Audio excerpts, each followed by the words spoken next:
Oh, dear. What? Zoe Kravitz is going to be Batgirl, apparently. So. Oh, God. I know. They're going the full 9 yards here. So, yeah. All right. We are live. Yep. There we go. 9 yards here. So, yeah. Mute that so I don't have to worry about it. All right.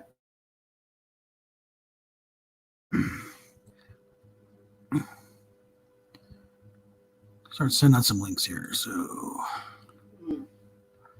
invite. Where's the invite button? There's the invite button. Okay. Yeah, get PJ in there. Well, I got a few people in here. Okay, so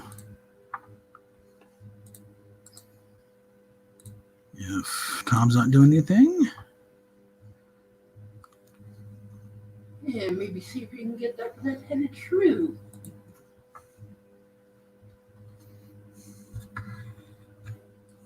Yes, I'm telling you to invite. Yes, I am.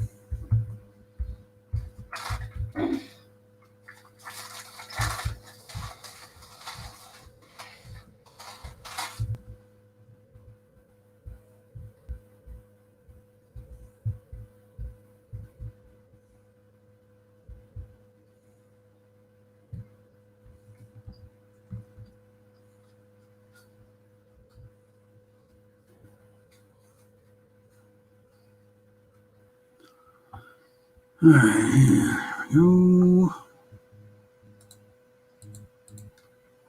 There's the PJ. Gary's already on last. He's not going to need it. Let's send one to Rob.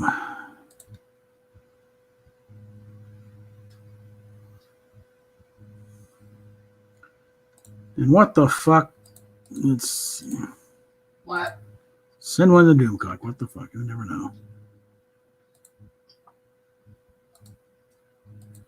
And to Mary. And it'd be approaching midnight in Israel, so I'm not going to bother with the rabbi. That's someone the rabbi, but no, it'll be approaching midnight there. So. What about Anna? Yeah, I don't know Anna that well, so I don't think she'd bother. In a bit, So we will leave it at that. And Bianca Fights the Zombies is here. Aloha. Okay. Bianca Fights the Zombies has arrived. So we have one person here. We're just basically kicking back and dealing with the night's, charity burrito. So. You say that like it's a bad thing? Well, it took so long to get back here with everything. It's, things gotten a little cold. But. You could have heated it up in the microwave. I'm not going to bother with that. It's just fine enough for what it is. Keep this on this one so I can track what's going on. Okay. As for what's going on, I got a review of Song of the South coming up, which I'll need to actually do a little tweaking because it turns out a good chunk of the review is done with a microphone over there pointing the other direction. So I got to tweak the audio a bit. I could put it as is, but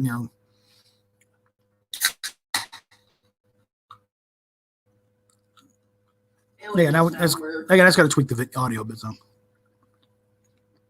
bottom line though is it's not that bad. It's not nearly as racist as people make it out to be. So, anything. It is time. Well, by design, but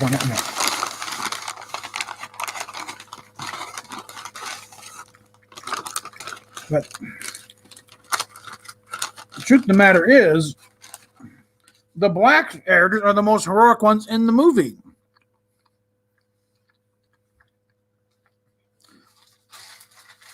The real jerks of the movie are the white guys, especially a couple of white trash kids who live down the road a little bit. Yeah. And the other white folks, especially the mother, are just kind of clueless. It's Uncle Remus who is really the big, hero of the bit.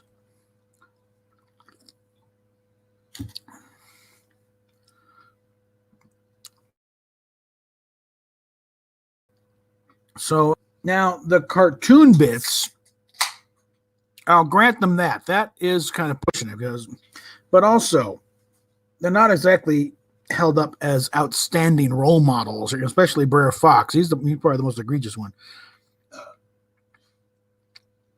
Bear's not much better, but and Brer Rabbit is getting bit of a rascal there. But that's where you start getting close to step and fetch it territory.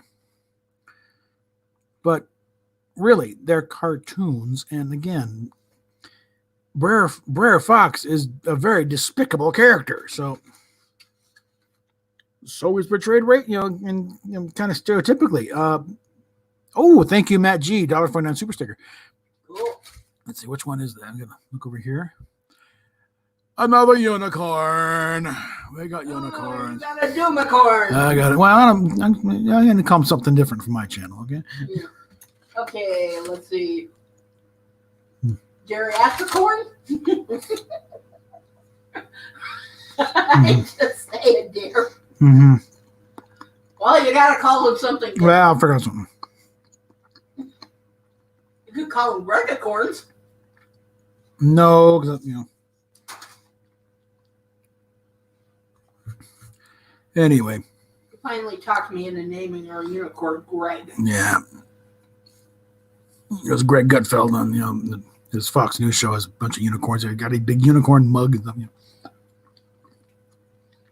Anyway, song this out. It's time to remake that. Time to stop denying the movie's existence. And also the hypocrisy of the whole thing, because they still sell it overseas. They got no problem selling that movie overseas in societies that are highly racist, especially in the Far East, Japan, China, very racist cultures. Because they're pretty much monocultures, where it's the number of other racial types are very small. So it's really easy to maintain these racial stereotypes. And if you've seen this Chinese commercial where this gal is doing laundry, and this black guy comes in and, hey, and she stuffs him into the washing machine with the laundry, and he comes out as a nice light-skinned Chinese guy. How highly racist would that be? The NAACP, and the AC, everyone would be screaming to high heaven about that. The FCC would shut that thing down. Okay, that thing is blatantly racist. Oh, you just reminded me, honey. What? There was an episode of Golden Palace I was watching today that what? kind of touched on the subject of racism. Well, Blanche had this, had one of these Southern organizations, I think, called Daughters of the Daughters of the Confederacy, something like that. But I mean, she had the full works in there, including the black stars and bars flag. Yeah. Or whatever it's called. Yeah, well, Confederate flag, yeah. Yeah, Confederate flag. And, well, of course, Roland. Yeah, this would hit rather home. Yeah, hit home with him. Roland was played by Don Cheadle. He almost quit the Golden Palace because of it. But then, he starts doing the step and fetch it routine. And suddenly one of the ladies from this club comes in and says, well, that's the keeper. And first, oh man, it just really hit Blanche what was going on. Yeah. She just said, okay, we're getting rid of these guys now. Then went and actually apologized for Roland. Yeah. So, racism comes in many forms. Have you directed much of a crowd yet, or is it just one?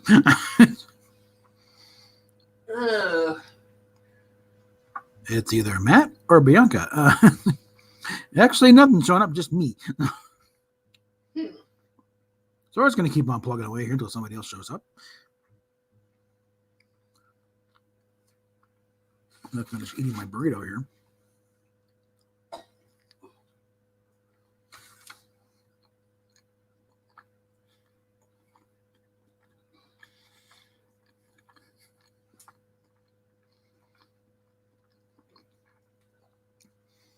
I'm reminded. And while you're plugging away, Mm-hmm.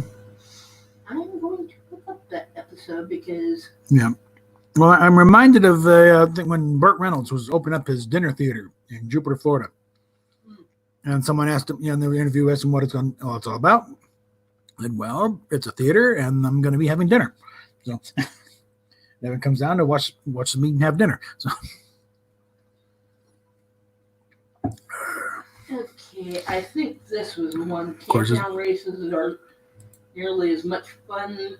Mm-hmm. Yeah, I think that might be the one. I'm not sure. Okay, Let whatever. me look. Whatever.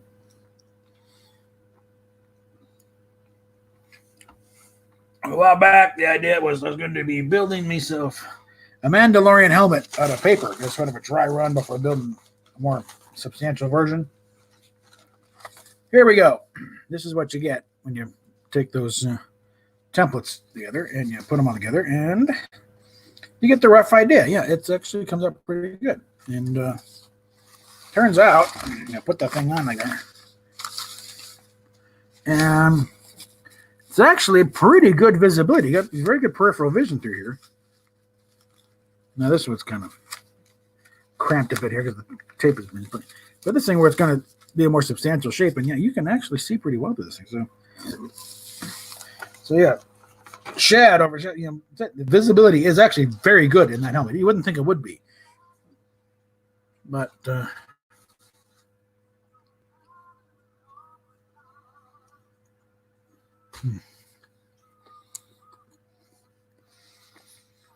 So now, just waiting for Hobby Lobby to open back up, so I can get materials and make a better version of that. I actually need certain grade of cardboard, which you have to get like from a parking street. JP's here. Hello. JP? Yeah. As an egotastic fun time, JP? No, joke. No, Orville Nation. PJ.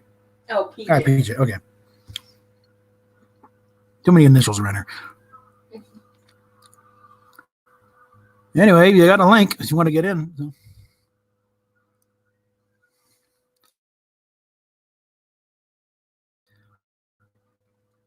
Yeah, gotta get a certain grade of cardboard because the stuff they sell at Walmart, I'm not gonna get foam boards, So you gotta get stuff from like Hobby Lobby for shit like that.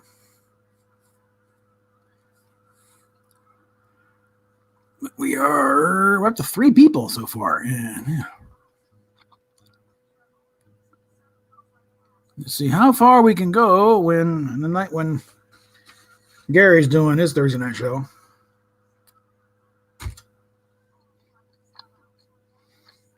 See if I can pick up some scraps from here.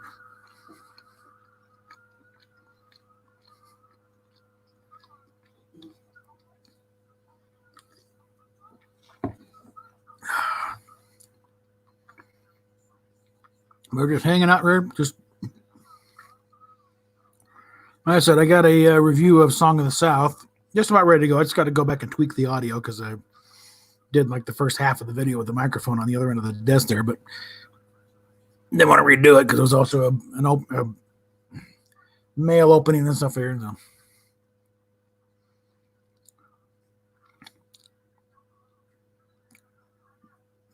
So yeah, Pete, you want to come on? You got the link. So.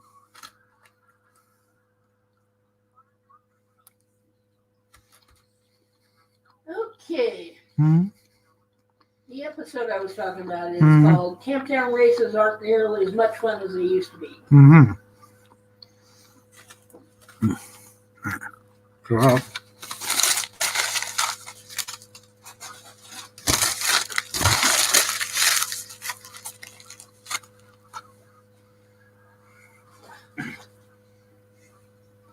oh, okay.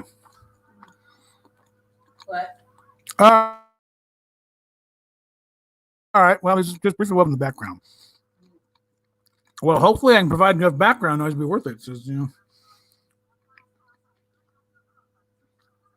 send out a bunch of links to various people. And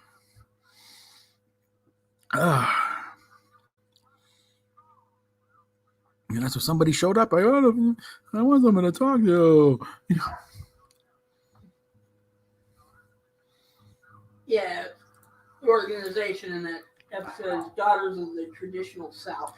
Okay, that's nice, yeah. Because there is the Daughters of the Confederacy. Yeah. There's the Sons of the Confederacy. And yes, I think I am eligible for...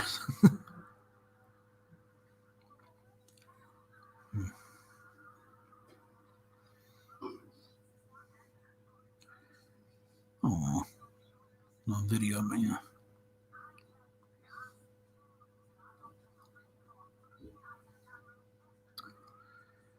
Oh, dear.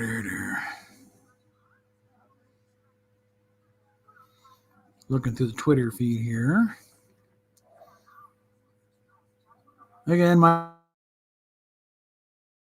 Kuda is getting very annoying because he is drinking deep of the Orange Man bad Kool-Aid.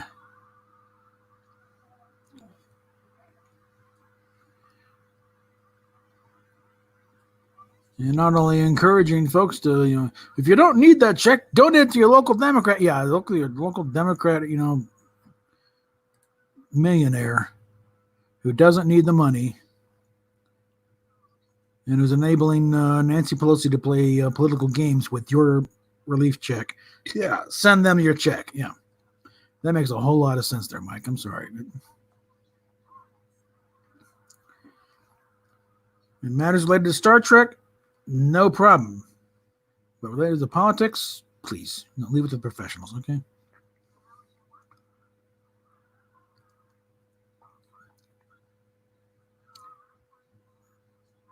Yeah, a little thing about, we can probably discuss what's going on with Star Wars and the fact that they've just hired as a head writer, I guess, or head whatever, for this, and there are notifications coming out of nowhere. For this little female-centric show was former personal assistant to Harvey Weinstein. Let's spread that one far and wide, kids. It's what did you know, and when did you know it, and why didn't you do anything about it, huh? You want to talk now, or wait till we let Rose McGowan work you over a little bit? Getting a little windy. No, it's actually fine. It's it's mainly a pretty sunny wind, but it's the wind was starting to blow. So I think something may be blowing in a bit, but otherwise it's pretty good.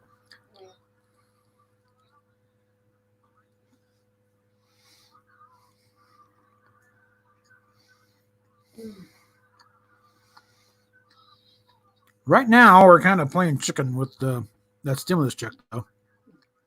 Hoping it shows up in the next couple of days. Otherwise, we're going to be camping out for a while. Okay. What you want to make the local? Yeah, we'll have to.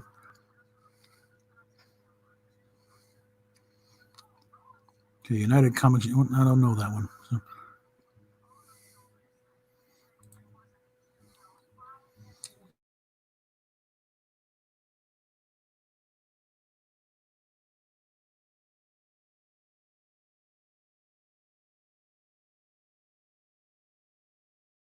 You're his personal assistant.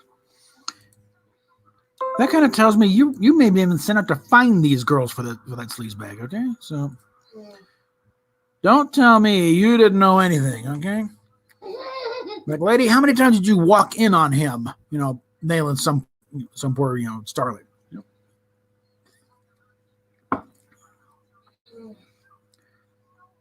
Well, then you look, this whole thing will fall under its own, collapse under its own weight, which is considerable considering that,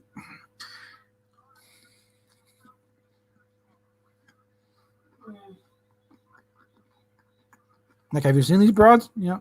None of them are, going to be, doing bikini, poses anytime soon. Well,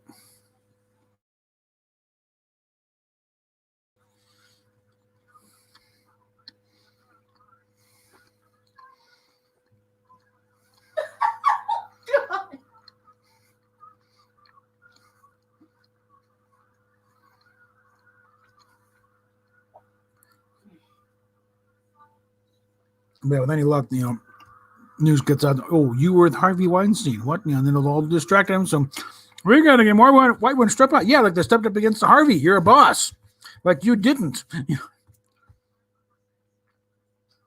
You know she knew. Okay.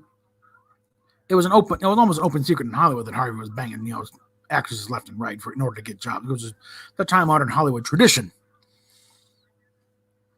which is why some of the one of the charges didn't stick because there's always Mr. Weinstein, I'll do anything to get this part, so not everyone was involuntary. Okay, let's be real.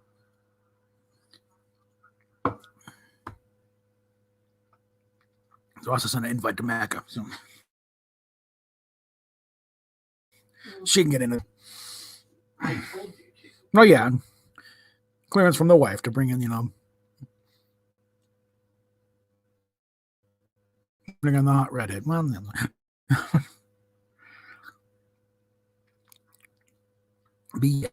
but the whole the whole dissertation they're doing up there about getting more diversity and white women need to step up. That not one syllable about doing a good story. It's like, at what point does trying to get a compelling narrative figure into the thing? Apparently, it's like, yep, here we are. It's picking up.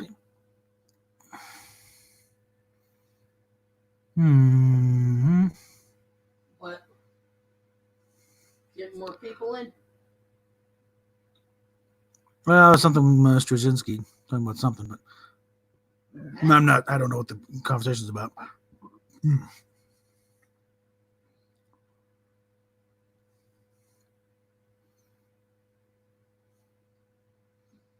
And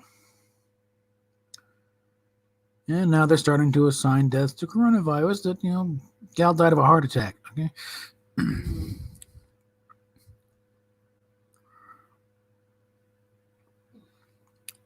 It's like the old gag from the Babylon Bee. It's like man run over by steamroller but died of coronavirus. I just can't believe that guy from Crocodile Dundee died of it. That guy from Crocodile Dundee was old as the hills to begin with. Mark Blum? I think so. Who did he play? He was his boyfriend, the one that that. Okay. Nick punched out. Well, still, how long ago was that movie? In the 80s. And that's how long ago, dear?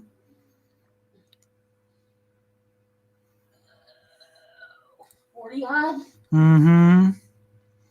At least 30 something, yeah. I love that movie. Yeah.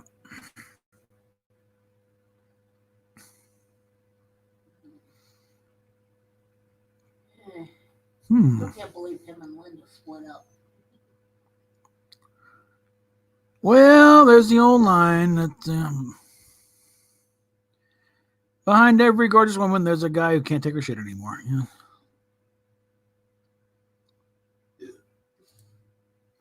There's something here. And in some cases, it's like no idea what that is about. So like behind every guy, there's a woman who's batshit crazy. yeah. There are plenty of those out. Yeah, another little thing about the great toilet paper shortage of 2020. It's like, okay, yeah.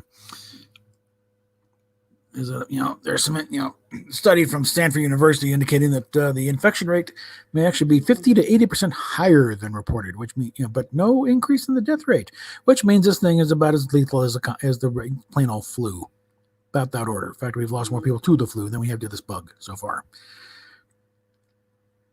So we have shut down the economy for the flu. There will be a reckoning coming for those who keep saying, especially ones who, no, we're not ready. We're not.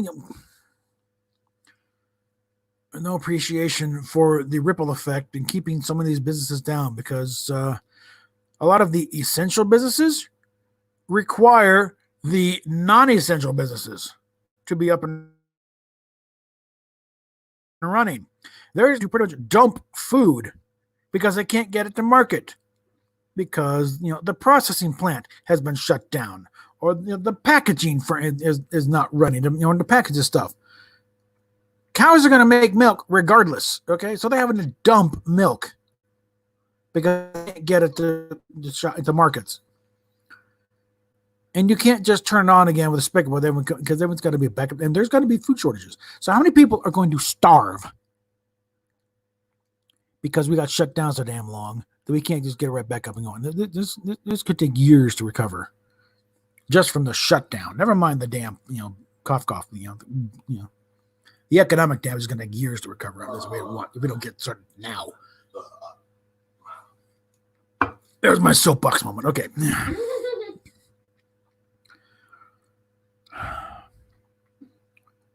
And only one watching. Okay, I think you're it. What? I think I drove away what little audience we had. I'm still showing 3 in here. I'm showing 1. Weird. Well, who knows? These things, numbers all over the damn place. So if you're here, speak up so I know you're here. I already know you're there. Yeah. Well, that's it. I can do another.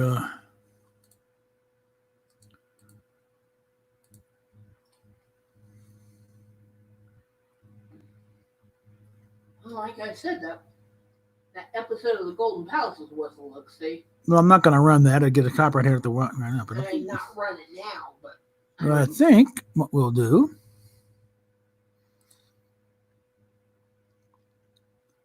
We'll go ahead and drag up another rerun here. I'm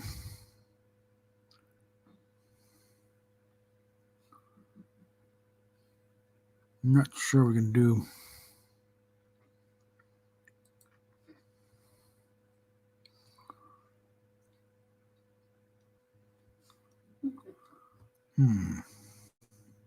Okay, I need to get off of that. Let's see. You could always turn the camera. I can show up the latest in social distancing fashion. No. Oh, cut it out. You're being a twat. Let's see. Do another one of your older videos. Yeah, drag up in the chat. Drag up a rerun here. Yeah. Mm-hmm.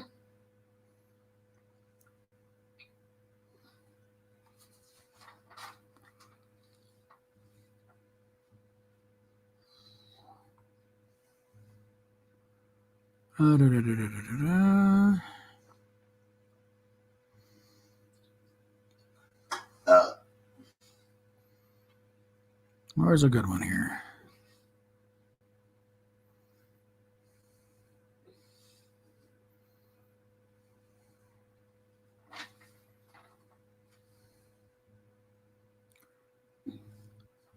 Let's see.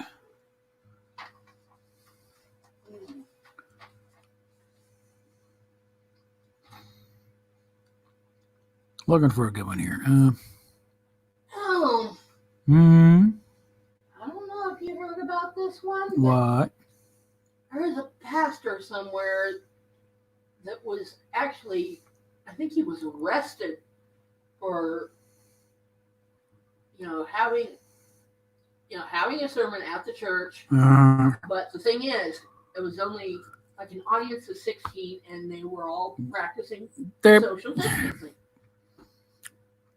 Like I said, okay, they're going nuts.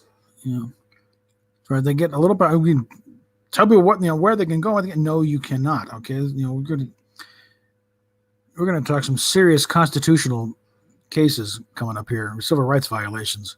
Yeah, somebody tried to tell me where to go. Yeah. My response would be swift and even swifter. Mm-hmm.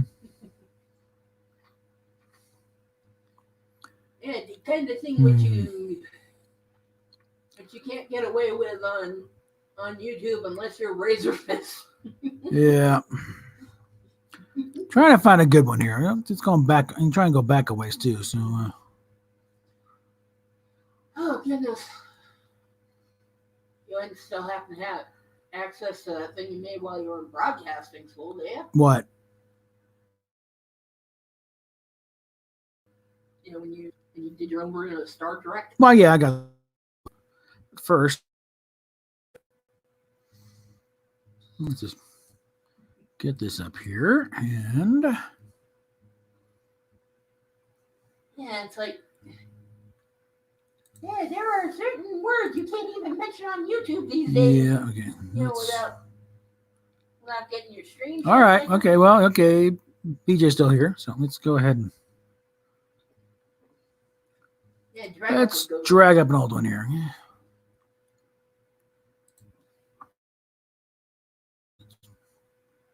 Yeah.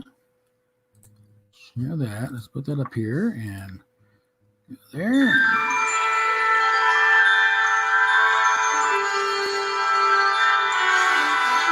It's something they should have fixed when they had the chance when they did the remaster thing.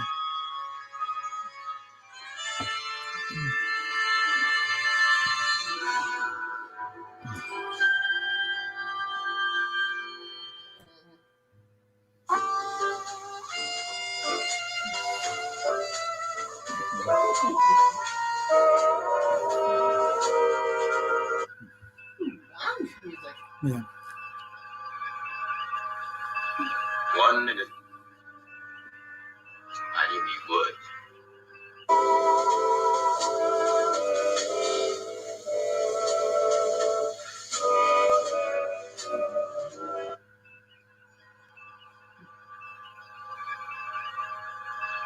One minute. I knew he would. Ah, George back in the day.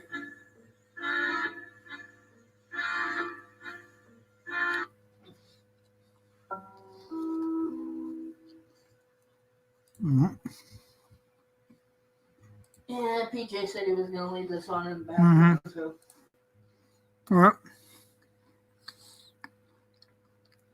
Now, basically, they got Baylock saying 1 minute. It's in the trailer for like next week's, on Star Trek.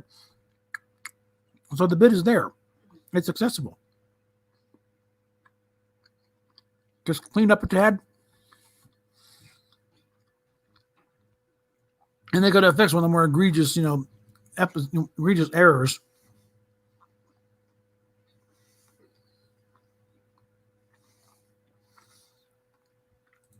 In the entire run, really. And there's other stuff like that.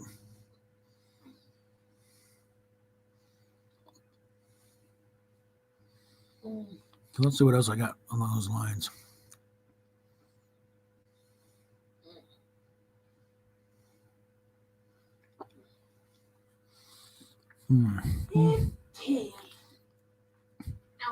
I've been busy.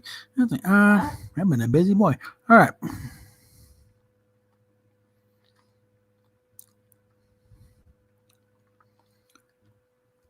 All right. This one, it's from 10 years ago. Good grief. Which one? This, that Star Trek, Oh, yeah. cover from October 7th, 2009. Yeah. So let's. Yeah, and you used me on it. Mm-hmm. So let's go ahead and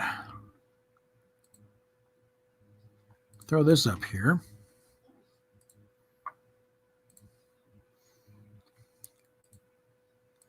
The following program is brought to you in living color on NBC. Space, the final frontier. These are the voyages of the Starship Booby Prize. Its 5-year mission to sell T-shirts, toy phasers, plastic communicators, and anything else we can think of to seek out new life in old plots and complications. To boldly go where everyone has gone before. Star Trek.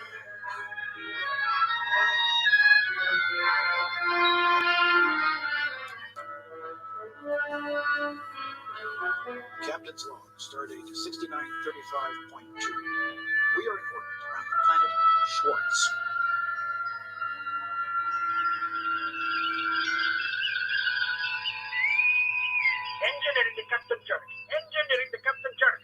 here. What is it, Snotty? Captain, the warp drive mechanisms are generating excess antimatter. The pods are overloaded now, and if it continues in this rate, I cannot be responsible for the safety of the ship. Don't have a spaz, Snotty. But the whole ship's gonna blow itself to pieces, Jim. I want answers, mister. And I tried shoving a leader into the warp drive, but it didn't do a bit of good. By the by, would you happen to have a wee bit of mustard up on a bridge? Mr. Schlock? No mustard, Captain. Analysis, Schlock? It would appear that Lieutenant Snot is about to eat a wiener without mustard. As always, your logic is impeccable, Mr. Schlock, but I was referring to the emergency in the ship's warp drive. I would say that the program is at too early a stage to permit solving any serious difficulties, Jim. Recommendation? Suggest you wait for further plot complication before undertaking corrective measures. Logical, Mr. Schlock. Perfectly logical. Dr. McCoy? Damn it, I'm a doctor, not a scriptwriter. Warning, miserably plot complication. Warning, miserably plot complication. Plot complication showing up on ship sensors now, Captain. I'm switching to visual. What is it, Mr. Schlock? Computer data is coming in now, Captain. It's just what we need. A giant negative space wedgie of great power coming right at us at warp speed. Mr. Lulu, listen to me. Yeah. The base of action's ineffective, Captain. The wedgie is turning with us and closing rapidly. Estimated time of impact is approximately 16.9 seconds. 15. Richmond Engineering. No, dear, Captain. That's not there, Snotty. I said, no, dear, Captain. Snotty, give me full power. Get us out of here fast. We're gonna do it. The toilets are backed up into the warp drive. It'll take time to make it again. Time. Mr. Schlock? 2, 1. Wipeout. Because you have the skill, Captain. I have this phenomenon before. Fascinating. What is Mr. Schlock? The force field seems to have passed through us and into the surface of the planet. Opinion, Mr. Schlock? Insufficient data, Captain. Into the elevator, Mr. Schlock. Let's beam down to the planet surface so I can find an alien to fall in love with before the program's over. You usually do. Ain't I something? Mr. Lulu, you've got the number. Thank you, Captain Kirk. Elevator transporter room. I'm fine. How are you? Elevator, I said transporter room. I'm fine. How are you? Oh, forget it. Elevator to engineering. Beam us down from here, Snotty. Aye, Captain. I've got you locked on coordinates now.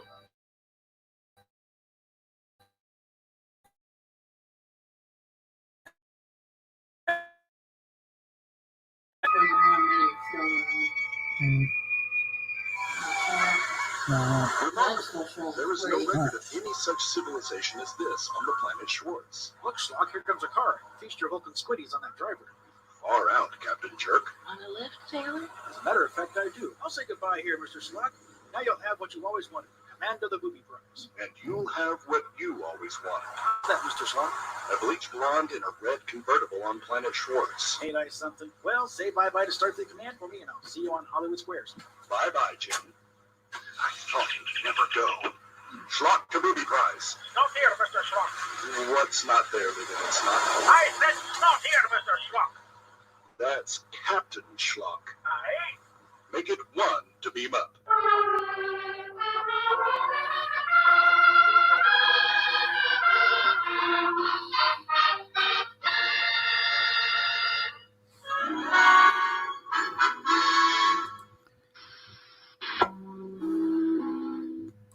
Yes, I basically doxed myself. Okay. Yep. What the hell? What? Got my real name on I there. don't like it here. Hold on. Everybody's up to Skip that. Okay. Get out of that. Alrighty. Talking about. I've got my regular actual name on the credits here. So, all right. Minor problem. What we got here now? I'm seeing Well, four. I use your married name, so I'm showing 4 people on here. So I use my married name on the. yeah, I know. Well, yeah. Oh, like who cares? Yep. Yeah, I'm showing 3. So I got that might be- 3 now. Yeah, so and 3 here. So let's see what else we got here. Again, it's like, I mean, Doomcock, does show tunes. It's Mecca shakes her tits to the camera. It's like, I got to do something here. So yeah. And let's see. I did a redo of the Rush Limburg thing. Oh, you did? Those things are dragging it back out of the cellar and say, hey, this hasn't been viewed in a while. Standard practice of when in doubt, throw a rerun up. Yeah. So let's take a look at something here.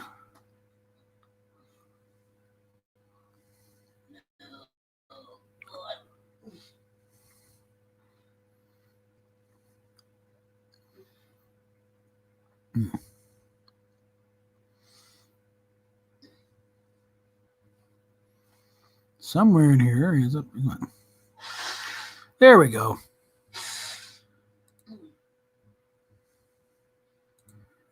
Okay. Okay, so let's throw another one up here. And this time I'm going to mute the mic so I'm not going to be yakking in the background. So, okay, here we go. Not going to let me do it. Okay. Let's do this.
Probably you, me, and PJ. That's not, well, it doesn't count me in there, so someone else is in there being quiet. So let's. Is there any way for you to find out? Not really, not until they participate. So then they're completely anonymous. All right. So let's see. There's one. No. I'm going to throw one of those Roddenberry ones up here.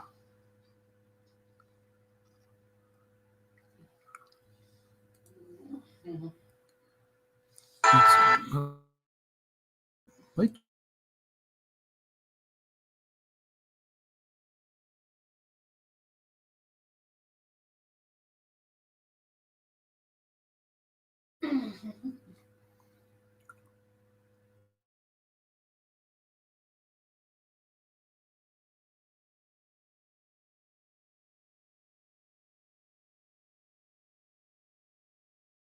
Thing of Roddenberry talking about what, how he got to where he was and what, kind of what started the Star Trek here. So let's get on this.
Okay.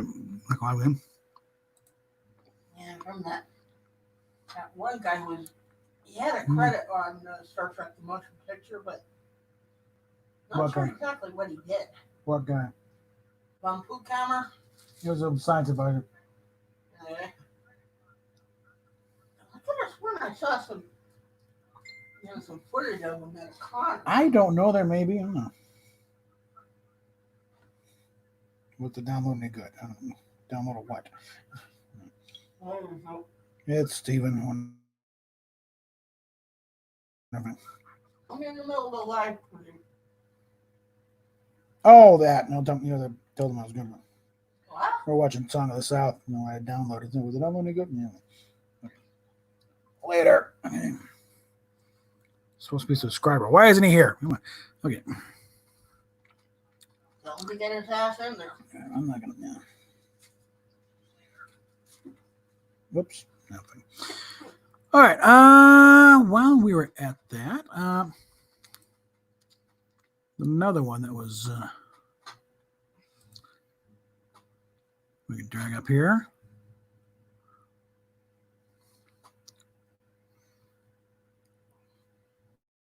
Before that.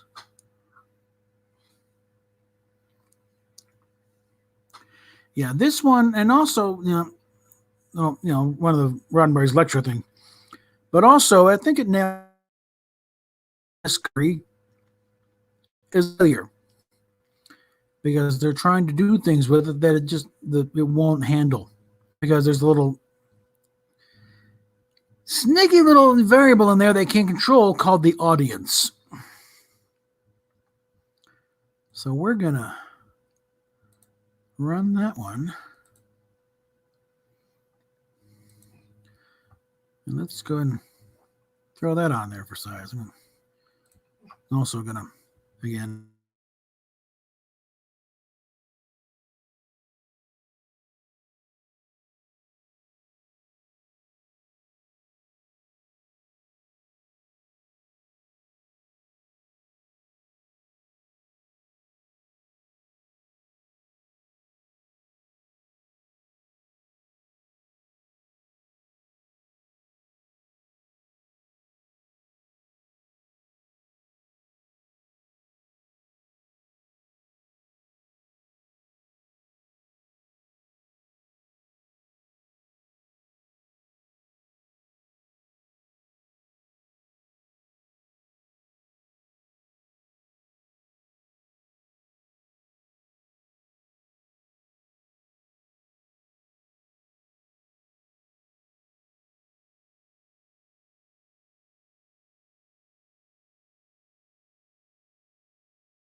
Okay, yeah. If anybody, Now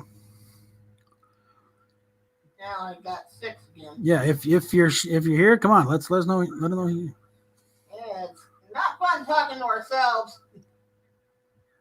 I start boring myself with this thing. It's not going to go very far. So, just a quick, hey, yo, I'm here. Well, who's in Whoville? We are here. We are here. We are here. Come on. Go ahead. I'm hearing you. I got the tablet on over here so I can monitor it. There, that's muted. All right. So, like I said, I'm not really much, despite the occasional tangent, I prefer not to pontificate. I prefer to, kind of discuss, have a little back and forth. Well, Otherwise, I'm going to be dragging up more reruns here. So, there's always this stuff that's coming out of late about Beck. it's really more of the same, okay? Well, I wouldn't say so. I mean, just the fact that he's having to resort to better living chemistry just to be able to. Well, so are you. So what's the difference? Yeah, well, I'm nobody. Now, anyway, let's move on to something else here. 7.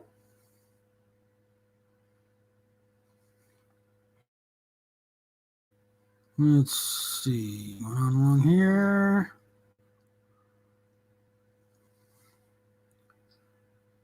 And then, of course, there's AH, or she who must not be named. Huh?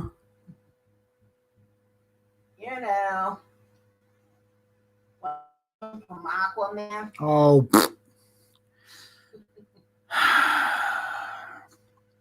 And she has really put her foot in it now. Oh, I'm thinking, something to pull her aside. Okay, look, Amber, look, you need help, okay? You got some anger issues. It's time to, I mean, if anybody has demonstrated a need for Prozac. Yeah. Well, I'm going to throw up another rerun. No one's going to say anything. I'm going to throw up another one here. Little chat with Ambassador Sarek. They managed to bring back Mark Leonard for a little talk on this Star Trek Inside Star Trek album. So we're going to throw this up here. And again, I'm going to mute the mic so what's going on here doesn't carry over, and we'll get on.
All right. Okay, supposedly Steven is on this thing.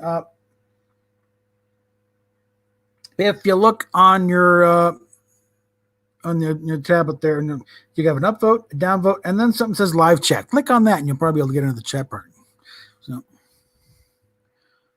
So while we're doing this is looking like okay. Stop that. Okay. So let's see what else I can dig up here. From one of your greatest hits. At that point, yeah, because like I said, don't really feel confident in doing the show tunes like Doomcock does, and I'm sure I'm not going to shake my tits like Mecca. No, you guys would not want to see that. No, I don't want to see that.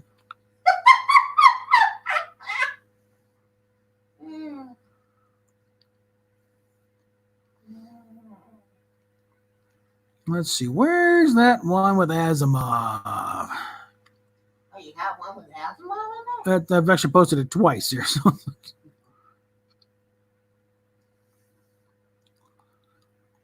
I posted it recently, so just I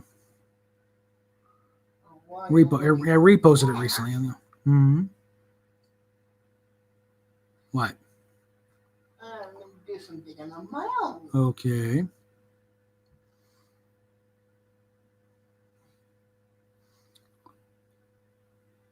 Well, there's one letter from a network censor. This is always good for a few laughs. Okay.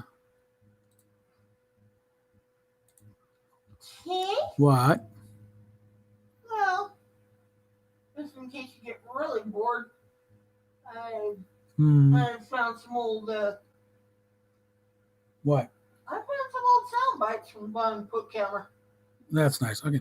Well, I want to go through them first before I put them on air and possibly get shut down because it's something naughty. Okay. So let's go ahead and start that. And with this, will be a little chat with. Well, actually, first I'm going to do the letter from a network censor, kind of thing that that you would get from the network when they wanted you to change your script. So.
Let's see what else I got to dig up here.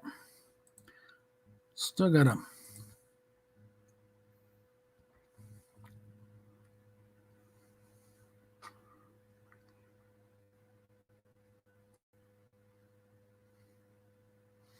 Hmm.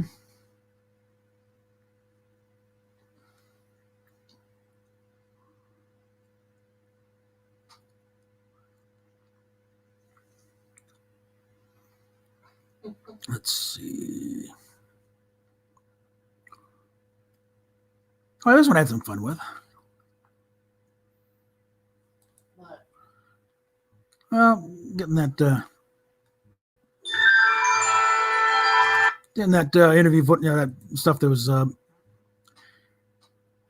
originally it was part of the, I don't know, with next gen coming up and some stuff, but he answered a bunch of questions and so I managed to cobble together and make it look like I'm actually talking to the guy. So let's have a little fun here.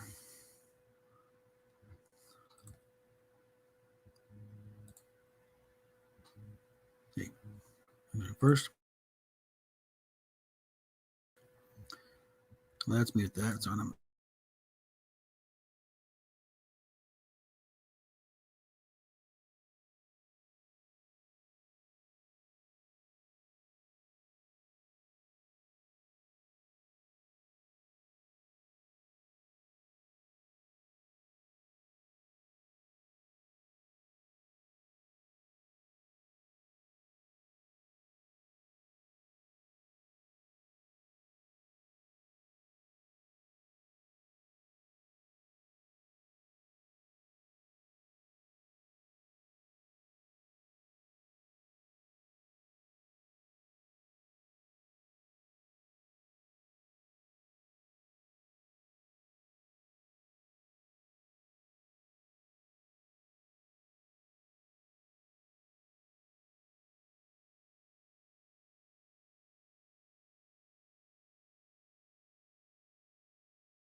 the years of how Star Trek has influenced the world, what's changed because of Star Trek. And I got this How in has Star front Trek of me. influenced you?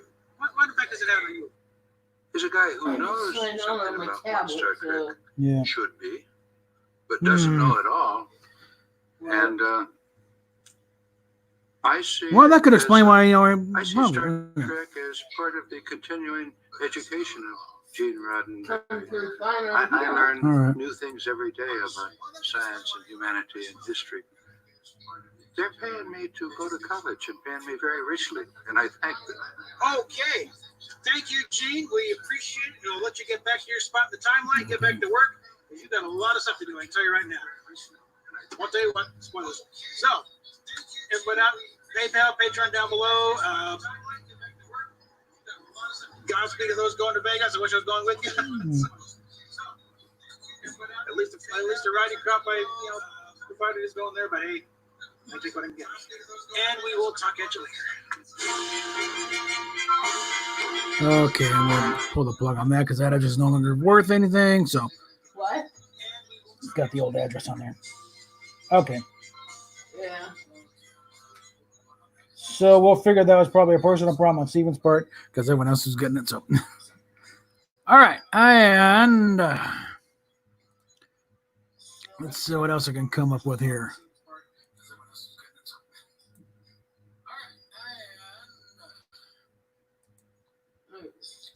Okay. Hmm. Looks like I might have to download a new copy of YouTube. Well, maybe. I'm not getting the. Huh. Hmm. These are okay.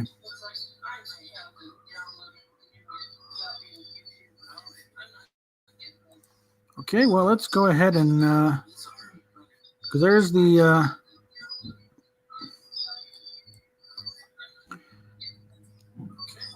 because I got the Asimov thing queued up. Stop that! Stop that! Wait your turn. Okay.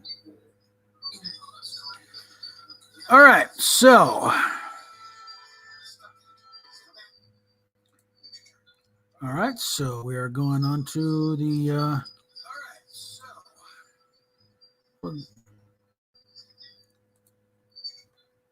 Let's get the chat with Asimov here. And also, while I'm at it, also going ahead and mute the mic again here, so we'll be talking over the scene and everything. So.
To TriCon in Cleveland, a science fiction convention.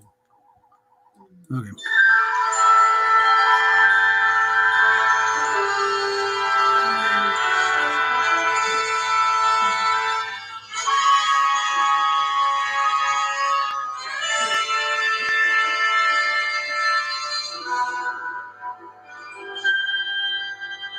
Okay.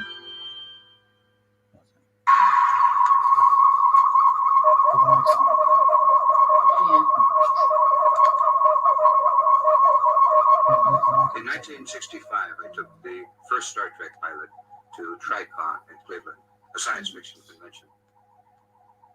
And when they began to show my pilot, I noticed a gentleman standing nearby. I heard a gentleman standing nearby, surrounded by people beginning to talk as my show came on. And nervously, I hurried over to him and said, "For Christ's sakes, be quiet. They've got my pilot on." Someone then walked up to me and said, "Congratulations, you've just insulted Isaac Asimov." I don't know if you remember that incident, Ike.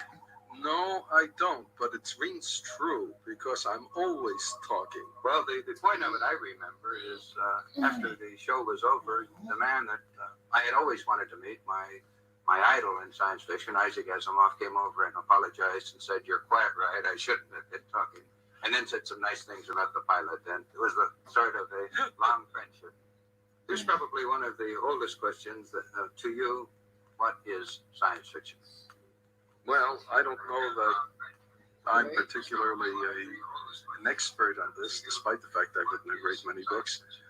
But I've always said that science fiction is that branch of literature which deals with the response of human beings to changes in science and technology. Now, that's a rough and ready description of science fiction, but a lot of people ask me, how do I differentiate science fiction from fantasy? That's the second most favorite question among science fiction people. And to my way of thinking, that although science fiction and fantasy both deal with a background which is completely different from the normal background that exists today, in fantasy there is no way in which we can travel from our background to the fantastic background, which may involve magic, elves, fairies, and so on. But we can at least conceivably travel from our background to the science fictional background by appropriate changes in the level of science and technology. You've written some 110 books, perhaps more. Is the Foundation the one you'd like to be remembered for, or is it another one? I think the Foundation trilogy is, whether I like it or not, the one I'm going to be most nearly remembered for. That is, if I'm remembered at all.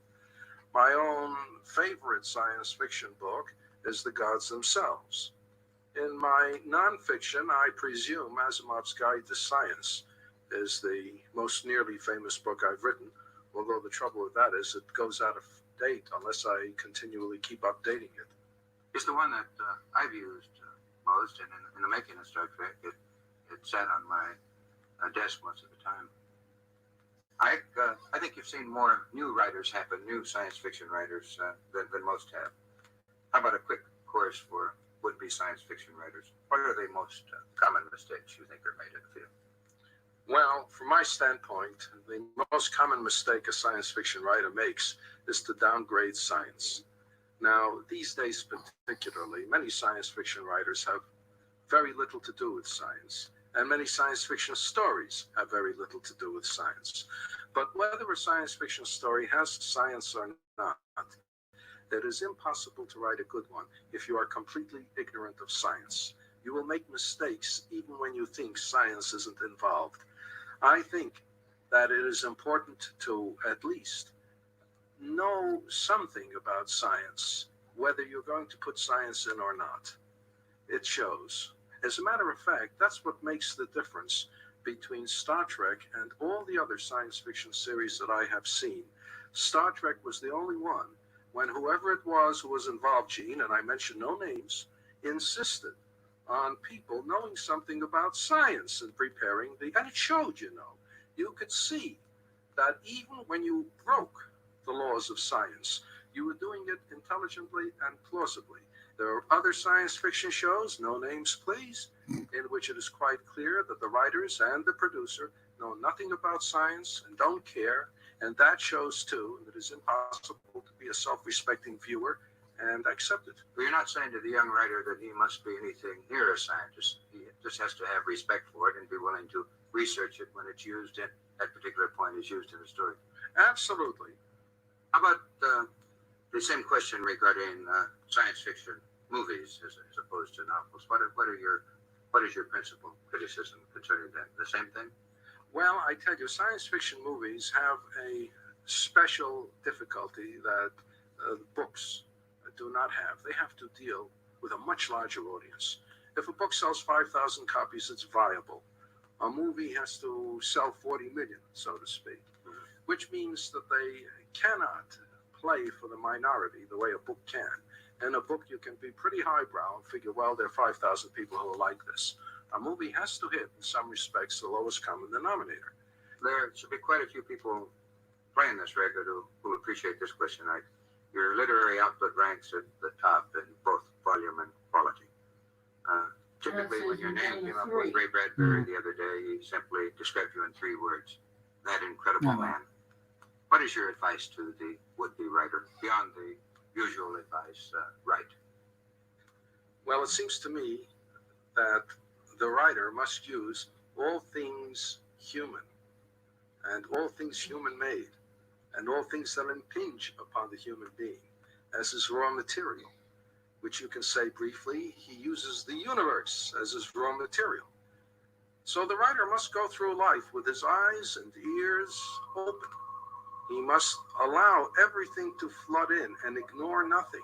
What you're saying is really that the beginnings of being a good science fiction writer is first to be interested in the reality around you. I think so, yes.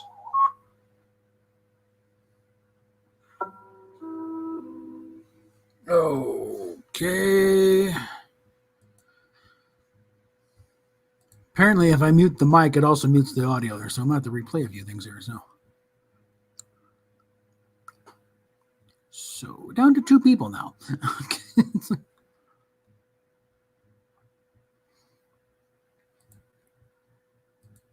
So down to 2 people now. All right. Need that. All right. So let's drag up something else here.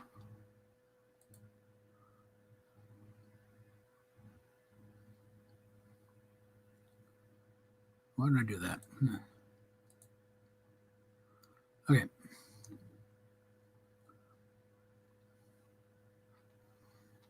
Let's see. Where's a good one?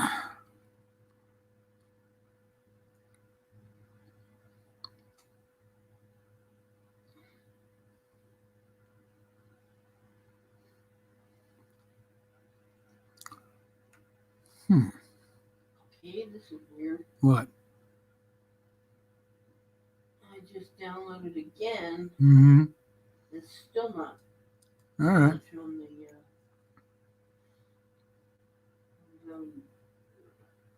I'm not sure what you got down. Like I said, I'm about to replay if he says, maybe wipe them. Oh, nothing's happening. Got a thing, but no sound. That's like, so we'll just. Receiving, drag some folks back. Okay.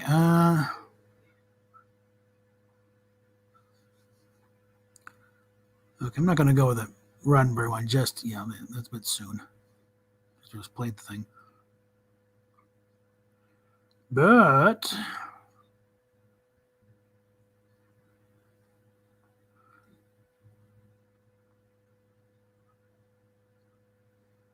let's see. Okay.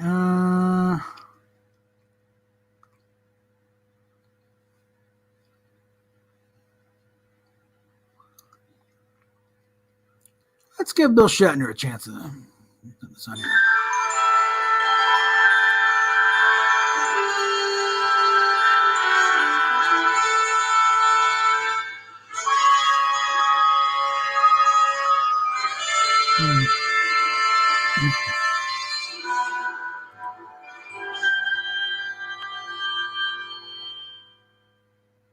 And now, ladies and gentlemen, the creator of Star Trek, the great bird of the galaxy, Gene Roddenberry.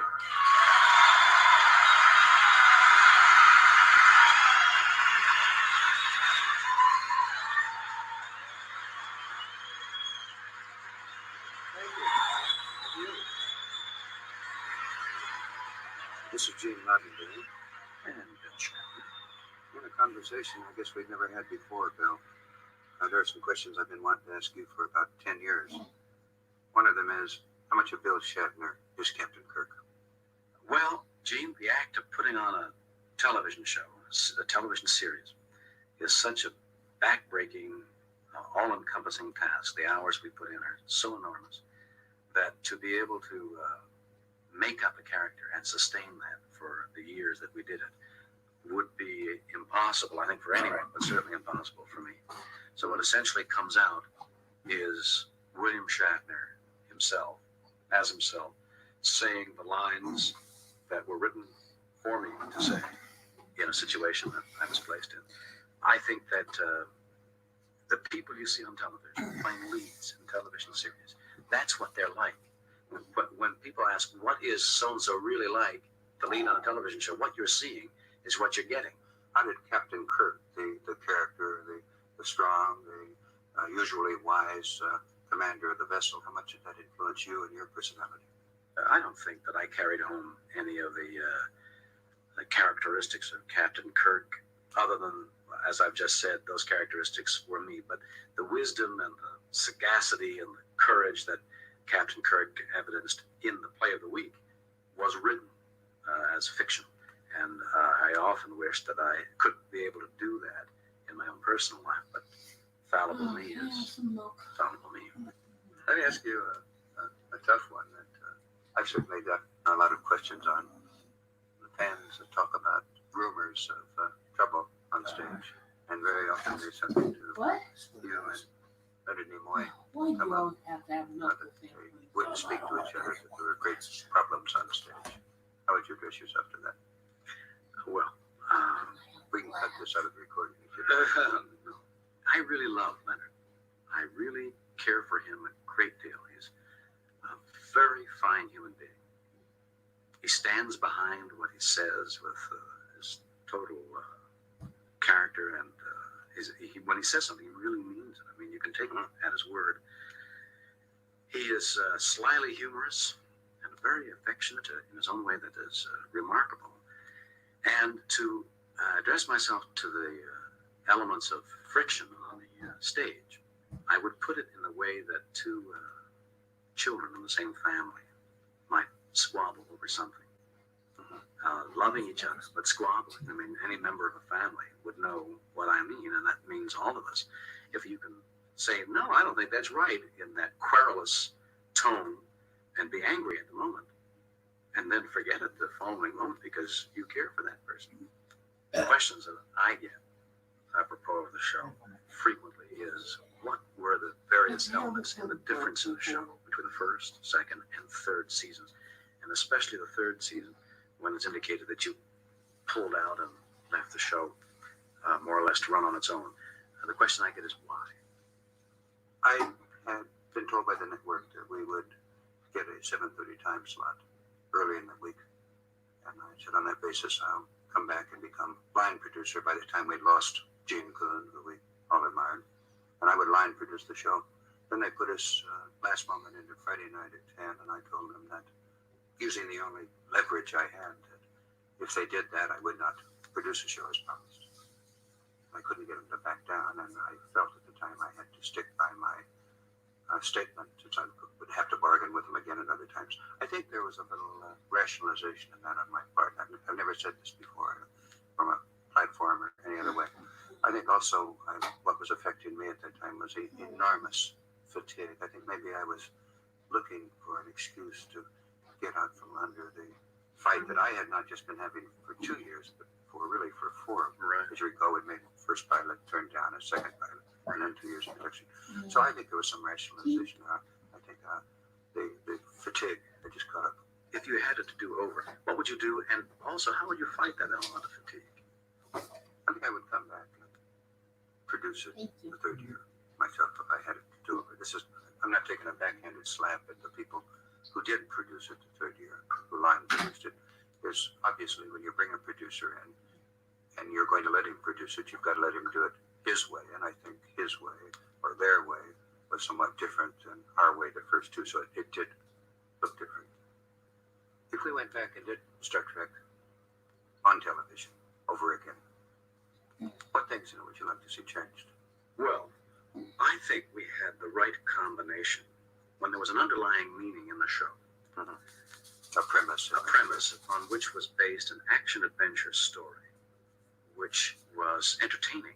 And the action-adventure was based on a real kind of human situation, whereby our our family of characters were involved in a very human way, so that it elicited emotional responses from all of us, which solved the problem in an active way, and there was a resolution to the premise as well.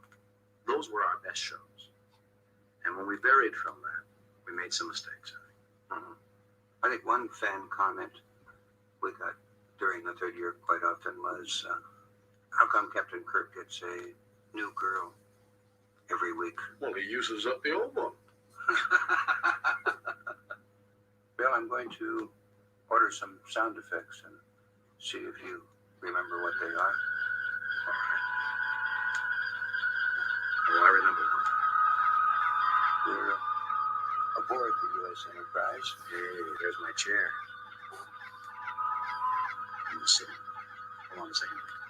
Okay, you're there. It's still freezing. Faces around you. Yes, You are Captain Kirk. I am Captain Kirk. We've gone back to the 20th century, and you're Captain Kirk with this incredible power at your disposal. Yes, We have a world down there that Roddenberry and Shatner live on. Yes. Which is unfair, intolerable, full of violence, bias, and so on. Yes. What would you as Captain Kirk do to change this? let them suffer. I mean it.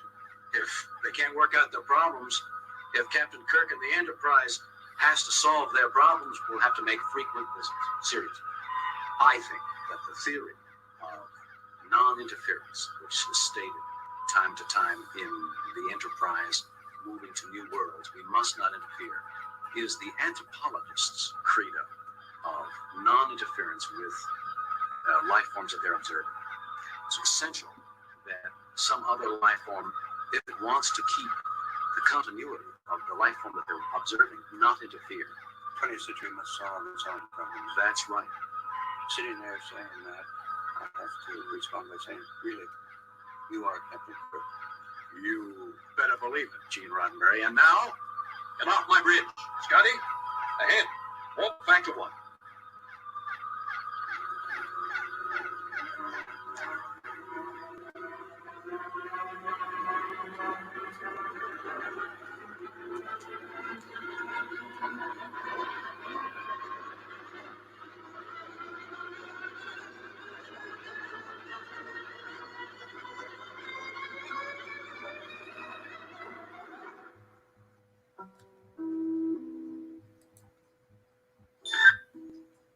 Okay.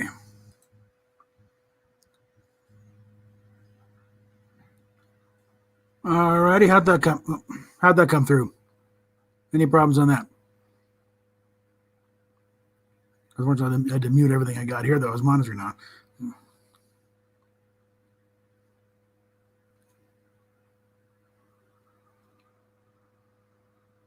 Is anybody still watching?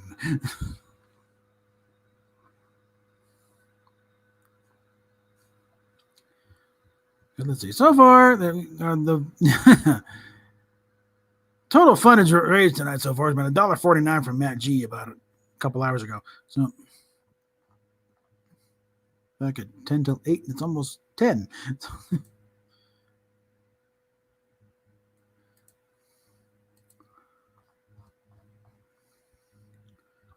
All right. Well, I want to give people a break. what? I want to give people a break all the time. Yeah. All right. Well, I'm going to, let's see. I will, let's see. I think I'll replay one that didn't go out right because of, because of the muting thing.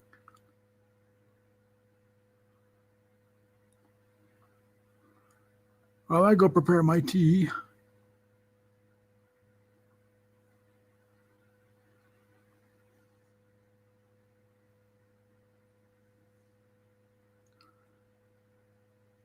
Let's see. I do the. Let me do the Star Trek Phenomenon one. I think that's a little more.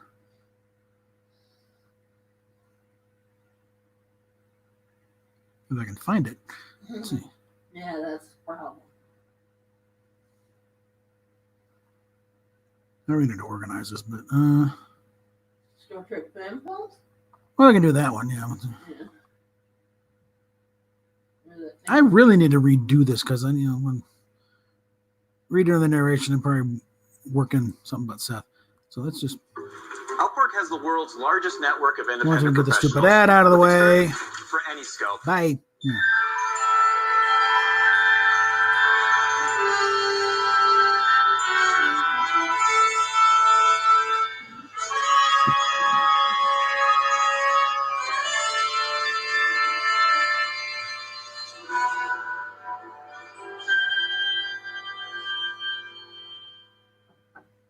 A fan film is exactly what the name implies. A film made by fans of a particular subject.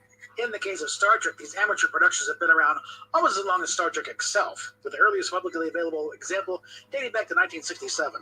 Titled simply Star Trek, it's about what you'd expect of the genre. Kids utilizing the family Super 8 camera, makeshift uniforms that consist of hand-drawn insignia taped on t-shirts, living room dubbing as the bridge, etc. The first noteworthy attempt to kick things up a notch came in 1974 with John Constantino's Paragon's Paragon, essentially an adaptation of James Blish's Star Trek novel Spock Must Die. The film ran about an hour, shot on 16mm film, featured a full-size recreation of the bridge set, more or less, and presented an ambitious variety of special effects on a budget of around $2,000, roughly $10,000 in today's dollars. Something to keep in mind is that through much of the history of fan films, Paramount gladly turned a blind eye to such activities, not just fan films, but bootleg ship models, costumes, fanzines, so on. So long as they didn't make any appreciable amount of money off of their intellectual property, not enough where it was worth it for Paramount to unleash the lawyers and shut it down.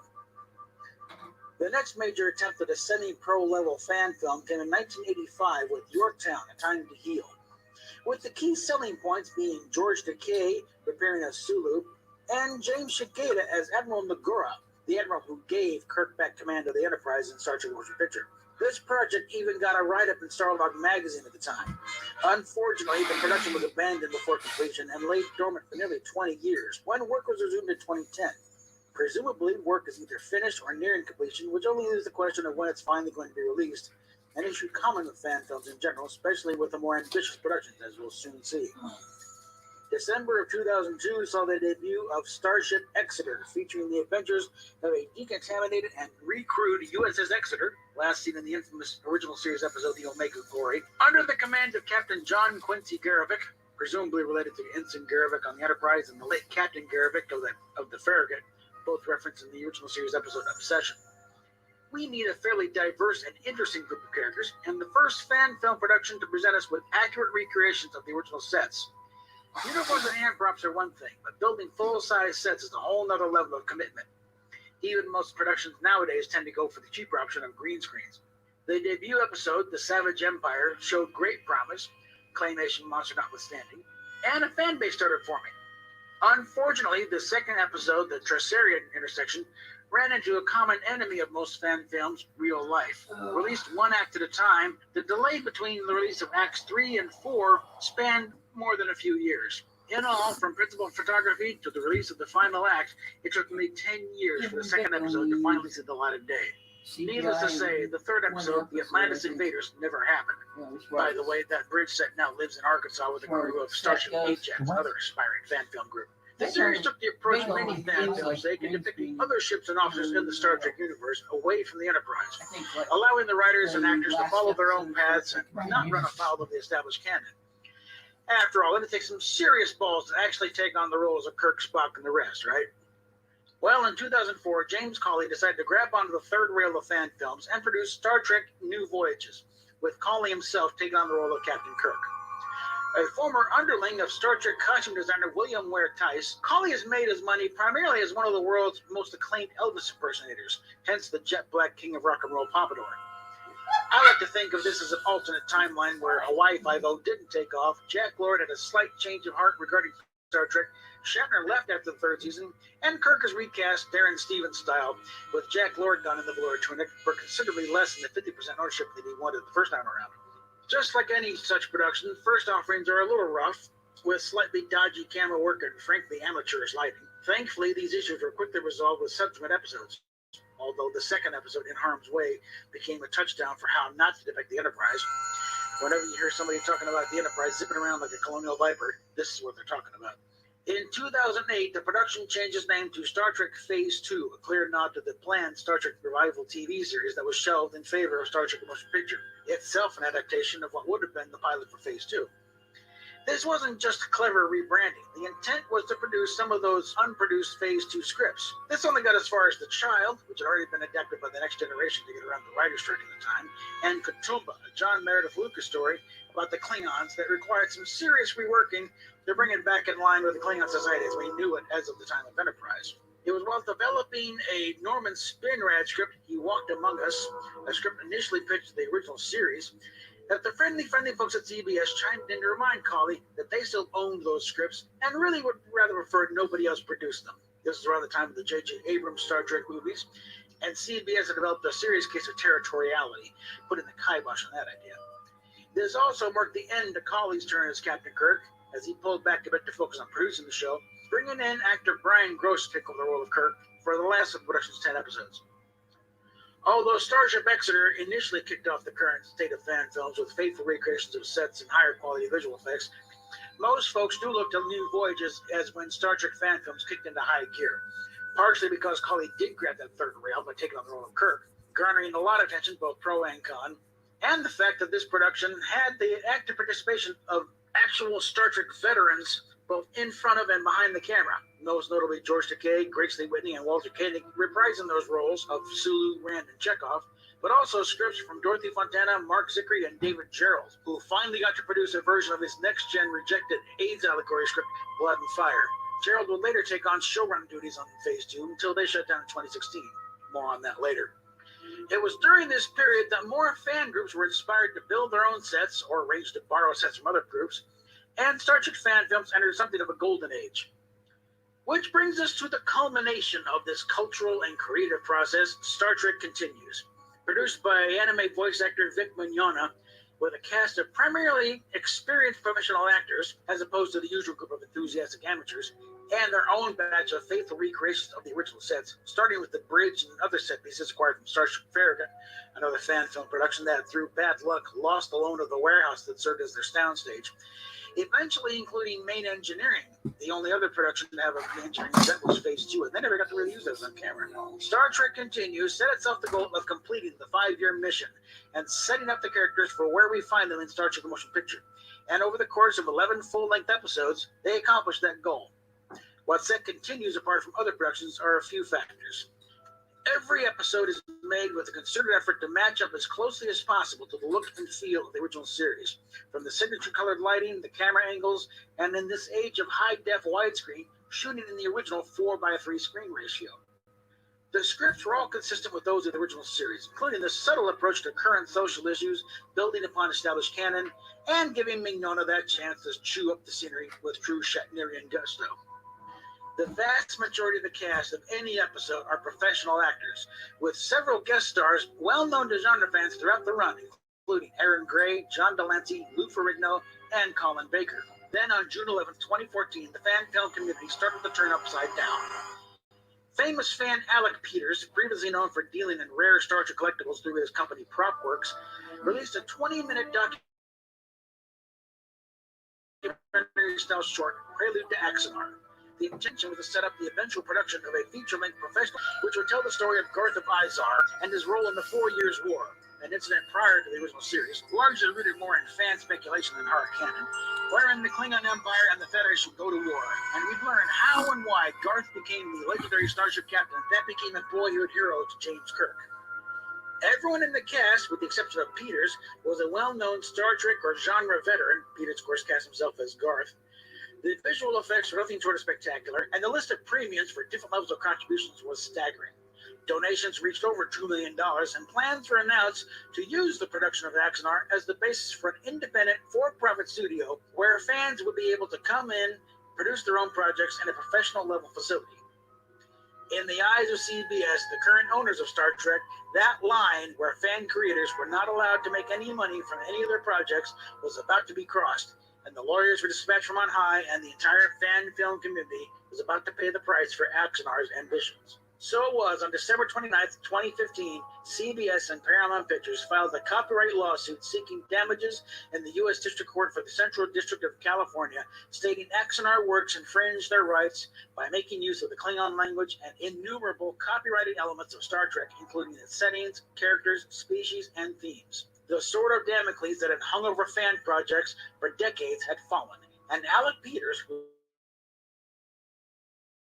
likes to describe himself as a lawyer, even though he's never actually practiced law anywhere, seems in the comic, while the entire fan film community very nearly ceased to exist in the carnage. In the middle of all this, mainly as a response to one of Peter's defenses that there weren't any guidelines to follow, so he couldn't be found guilty of violating rules that hadn't been laid down in the first place, on June 23rd, 2016, Paramount and CBS released guidelines for fan films to head off any future mishaps and misunderstandings. The days of the property owners turning a blind eye to fan activities had come to an end. Groups that had projects already in active production were allowed to finish up as planned, allowing, for example, Star Trek Continues to complete their final batch of episodes. Phase 2, on the other hand, decided to just shut down production, turning their soundstage into an officially licensed tourist attraction. Star Trek Horizon had just released a feature-length film set during the period of Star Trek Enterprise, and were planning a sequel when they received a friendly advisory from CBS not to do that. So they just abandoned the project entirely. C&D. Everyone else pretty much sat back and started rethinking their projects. The outcome came on January 20th, 2017, when all parties agreed to a settlement wherein Alec Peters and Axanar Productions promised to make substantial changes to Axanar and agreeing to abide by the newly minted guidelines for fan films, meaning that instead of the planned 90-minute feature, Axanar could be no longer than 30 minutes in two 15-minute segments, with no ads. As of the time of this video, Axanar has yet to begin production. And now let's take a look at those guidelines.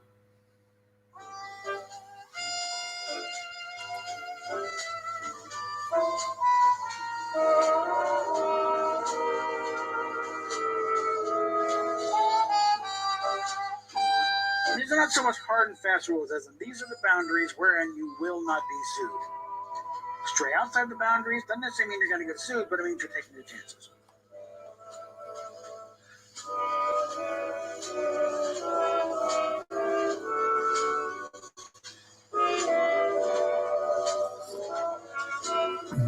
So say bye-bye to continuing the series.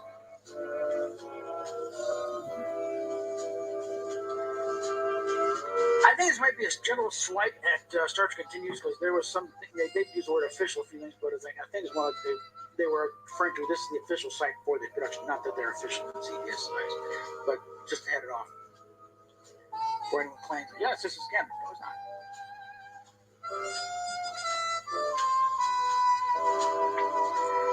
I think this is referring to any ideas about doing a mashup. Say, let's say the popular Star Trek Doctor Who crossover. And also, can't use stock footage. Recreating scenes is pretty much out, which would also mix, a vignette and an opening scene for a couple of Star Trek Continuous episodes. But pretty much, it's got to be original, and it's got to be legal. So.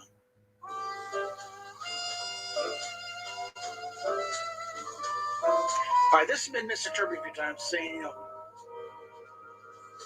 that you can't make you can make your own uniforms. The thing is commercially available. So basically, yeah, you want to start your uniform, you're better off. You better buy the Novos ones or some other, or maybe a Rubies even, but something officially licensed. If it's not available, then yeah, you can make your own. Like if you want a phaser, you're better off using the artisan ones or the diamond select ones. But phaser rifles are kind of hard to come by, so yeah, you can make your own in that case. But they also don't want to be feeding the pirate market because, but yeah, try proving that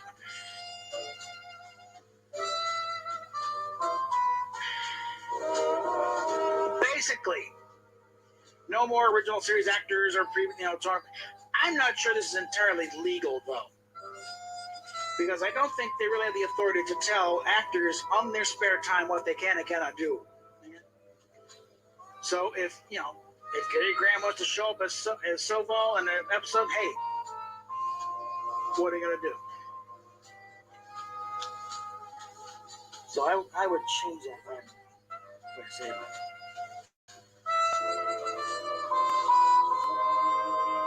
basically, yeah, you can spend more, but it's coming out of your own pocket. You can't do a Kickstarter and get more than 50,000. Although, frankly, a lot of productions are done for a lot less than 50,000, so it's pretty generous. Let me think about it. In other words, on YouTube or BitChute or something, and no monetizing it. So no way.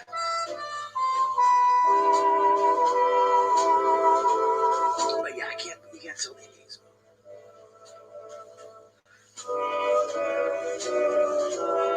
No ads, no posting ads somewhere, no little thing. Basically, this is a direction I go to what Axar was doing with models of the Aries, Axar coffee, and other things like that. So you can't. For a $5 donation, you can have the uniform of Captain What's His Face.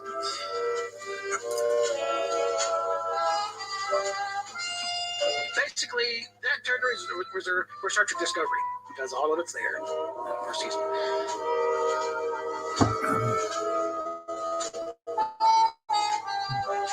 This seems fair enough.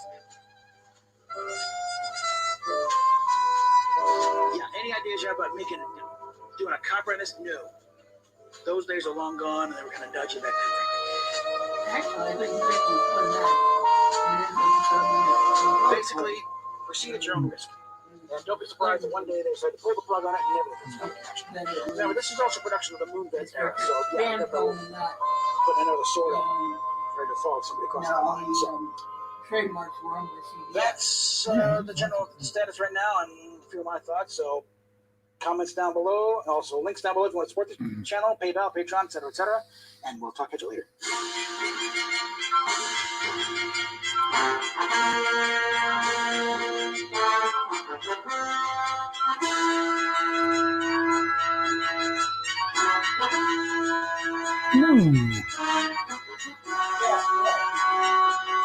Little breaking thing that Geeks and Gamers has brought, that Leslie Headland, who's the new twit over at Lucasfilm, is deleting thousands of 200 tweets immediately after Lucasfilm hires her. Okay. Remember, she was the personal assistant of Harvey Weinstein. So it makes you wonder, what was those tweets about? Okay, modern terms. Original series episodes, they ran about, in today's dollars, would be about $1 million an episode. So, yeah, about the same as what it costs to do Next Gen. The difference being, though, that by the time you get to even Buck Rogers and Galactic, there had been an infrastructure built up for this sort of thing. Star Trek was making it all up from scratch. They were, the effects houses were coming up with ways to do these kind of effects on a weekly basis. So by the time you have even Space 1999, they benefited from the experience of starting being passed on to the industry. How you do this? Well, look what Star Trek did.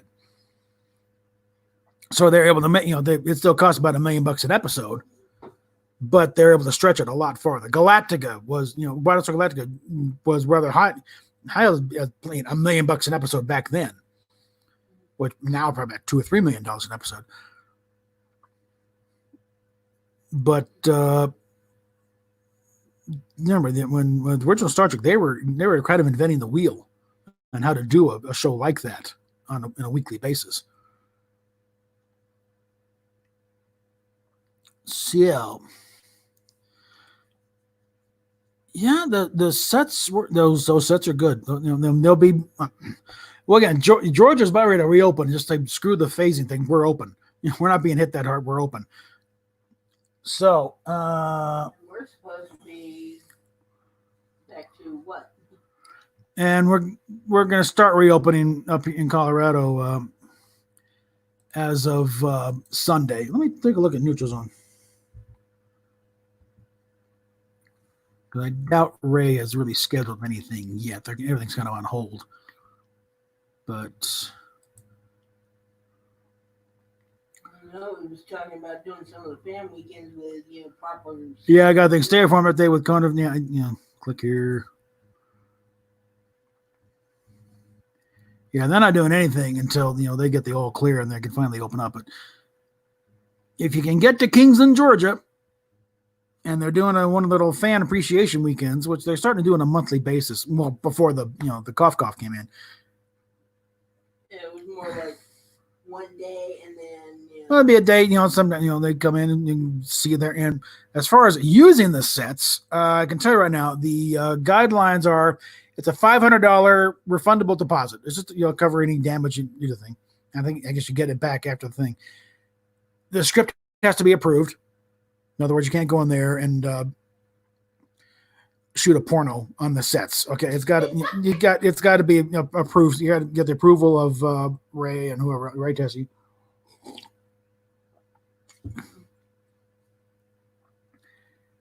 And you got to find a block of time. Yeah, well, I'm sure Texas will do soon, because again, there is most of Texas has probably got nothing to do with this. Is never going to see a case of this. Man, those guys in Abilene, why the hell are we shut down? We don't have the flu here. Come on. I imagine there's probably some places they never shut down in the first place. Said, just don't say anything. But yeah, the schedule. You find a block of time in the schedule that's available, and get your people together, and whatever else you need to build down there, and add to it, and go shoot your episode. I think you got to, you provide your own equipment, and light it, I mean, you got to bring your own cameras, I think, so part of it. But they got lights down there. You got to light, get in there. So it'll look as good as you can make it look. If you got a good lighting guy, bring him on. I recommend whoever does lighting if you're doing an episode there, study those original series episodes. Because if you just light it flat with regular white lights, it's going to look dumb and amateurish. Because a big part of the character of the original show was those weird colored lights, and not necessarily bright.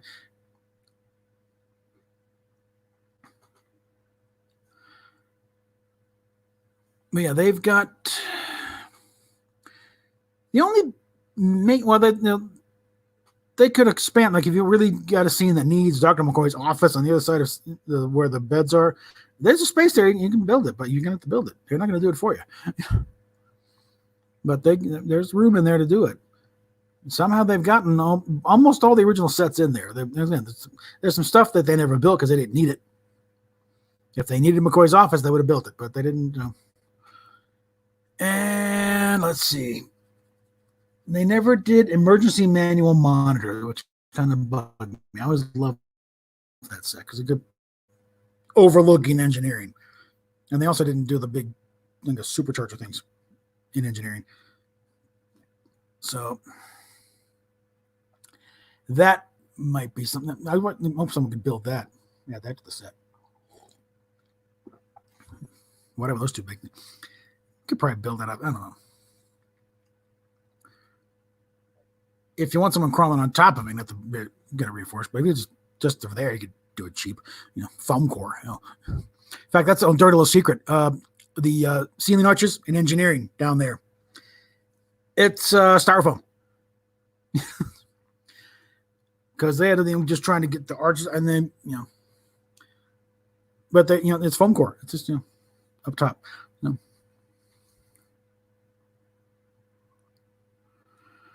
Yeah, once everything stabilizes, I would like to get another road trip down there. I've been there twice. Got in the command chair once. When I was down there the last time, let's just say some folks got a little rambunctious and doing and they end up breaking the bearings on the chair. So they had nobody's sitting in the chair for a while. The only person that I saw it was in the chair was Vic during the little Q&A session on the bridge. And I got the video of that. And I got to talk to Vic twice. Oh yeah, Steph got to talk to Vic a couple times on the phone because she was stuck down in the hospital, at the time. But that one, man, that was good because B. Joe Trimble was there. John and B. Joe were both there. Got them on camera there. I wish it would have occurred to me then, but it would have, because one of the things I've done with all the files that B. Joe sent in getting ready to work on the Concordance was also the files for her book on the good ship Enterprise. I think at the time it was 15 years in Star Trek. And and one of the things I did there just to kind of get into the string thing was to kind of re-edit that book, go through it, fix a couple glitches here and there, and reformat some of the text, because there's one part where quote, talking about answering fan letters, and in the published book, it's all in the same font. It's just separate, And I thought, well, this changed. So, like the main text is in like Arial, and I put the letters in Courier, so it makes a different thing. And put all this stuff in there, but one of the things, because she appreciated that, because I think her agent has been talking about republishing that book. So I think it helped it going through there and giving it another polisher, because there was also a rather egregious error in a recounting of where she watched the Apollo 11 landing. And it was on the set of Here Come the Brides. It's in the book as June 20th, 1979. What's wrong with this picture? It was July 20th, 1969. So I thought, how did this get by anybody? So, fix that in there. The only thing I don't have in the because even it was easy to scan that, so just scanning the cartoons out and insert them all now. The other thing I didn't have in that PDF I put together was the photographs, and that would be she'd have to do that separately, because then so they have rights to reproduce those photos. But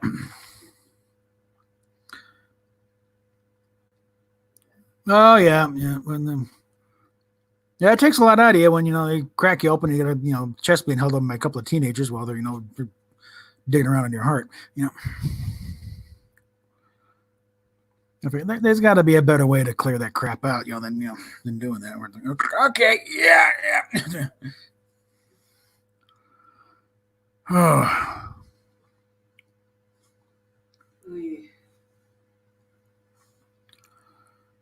But yeah, the sets are great. And there's a lot of discussion about that they don't have a main view screen on that set. They got a bit of green screen there. They intend on adding a view screen, but even the original show, it was very rarely placed on the actual bridge. Most times, 9 times out of 10, it was pulled off to the side, along with those 2 or 3 panels on the right side of the bridge, because the other camera angles in there. So. But they did, plan on eventually adding a view screen. But the thing is, the CGI version they did looked fine. So, and it was cheaper, and they, just went with it. Although I can tell you right now, in auxiliary control, they have what is essentially the second pilot view screen. The kind of slightly smaller rounded corners. They get that. That's a panel in the auxiliary control part of the set, down the corridor set. So if you want to do a pilot era thing, just a slight redress on the bridge itself, and then stick that in there, you're ready to go. Just put another panel next to the outside of the bridge. Now, there's not much you can't do down there. Yeah. There is no safe way to move a xenomorph, just only one that doesn't kill you. But where are we at? One person. Okay. What? Showing only one person viewing here. So you still there? Yeah. And Steven's still here. So we appear to have a discrepancy in how many people are watching right now. Maybe it also doesn't count mods. I don't know. Oh, well. We've been going for 2 hours now. Nothing much is happening, so I think we'll probably just go ahead and wrap this up. So, So, whoops, wrong one. What else I gotta go with? Okay, Jesse's live with extreme wokeness and mindless entertainment. I still want to take her on in a lightsaber duel. Of course, what I need to do is get that second lightsaber working. I don't know why it's not. It worked fine when I had last time I was playing with it, and then put it in storage, and then oh, I'm not going to work anymore. Screw you. Okay, so I'm going to wrap this up here. It's if we go much longer, then I was going to rewatch it. So, all right, if you're catching in later, it's in the description, PayPal, Patreon down below, and we will catch you later. No one's answered the invite, so Andrew. you just now saw that. Yeah. All right. All right. All right. Hopefully, we'll that stimulus check will show up and we maintain at least a temporary roof overhead so something breaks loose. Since we now have 2 senators going after the VA after the stupid Section 8 voucher, something should bust loose here at some point. I hope so. Because in my experience, the officers hate congressional inquiry. So when you got 2 senators